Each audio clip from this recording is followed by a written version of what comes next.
What's going on, guys? Northeast RC here. I just want to give you guys a quick update on the Arma Outcast 8S on the diff rebuild. I'm just waiting on some parts. I got everything in except for I'm missing the 4 screws that sheared off that whole thing together. But I'm going to show you guys what I got here on the bench. Alright, as you can see here, I got the diff all together. The spider gears are in there. The 500,000 oil is in there. There's the ring gear right there. I'm just waiting on the screws for that. Here's the old spider gears and planetary gears. They're just chewed up and beat up. So those got to go in the trash, but all the new stuff is in the diff. Again, just waiting on the screws for that, and that thing's ready to go. We'll get that back in the truck. Okay, so over here I got most of the grease cleaned out the best I could out of the back of the truck. And, you know, once I get the gearbox all back together, the differential back together, I'll get that all greased up and lubed and repacked, and we'll put it in there, and this thing will be ready to rip again. Okay, while I'm waiting for the parts to come in for that, I do have some other things going on with this truck. I need to pull the front diff out of this because I got a leak on the driver's side.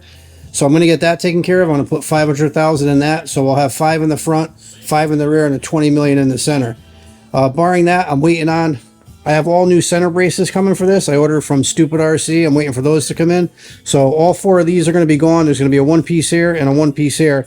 So that's going to be changed out, and that'll be pretty good because that's going to be a nice one solid piece in there. Get rid of all those bars. Other than that, I plan on changing the front knuckles here.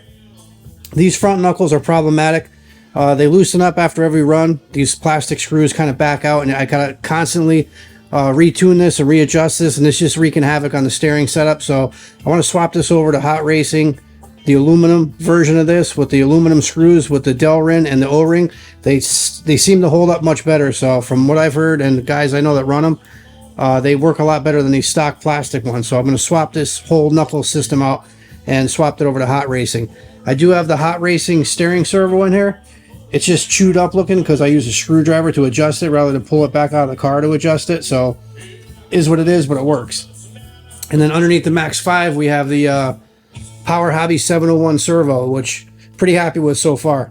Yeah, so there's just, you know, a few more things I want to do to this truck before I take it out and run a few packs through it and bash it on a regular basis. But in the meantime, I'm just waiting for some parts, and until they come in, I'm pretty much stalemated on this. It's going to be a crappy weekend. I wish I had the parts so I can get this thing back together. But I can pull the front diff out, which I'm going to do tomorrow, and work on the front diff. So tomorrow, rainy day, I'll pull the front diff out, bring it over here to the bench, and just work on it on the bench and get things done on the front diff, get that all back in the truck. And like I said, I'll grease it up with the Valvoline red lube I got up there. That multi-vehicle lube, high temperature red grease, works pretty good. I got that in a few of my cars. Tends to work pretty good. So that's about it, guys. That's all we got going on so far for the Outcast. Once we get her back together, we'll definitely do a video of bashing it.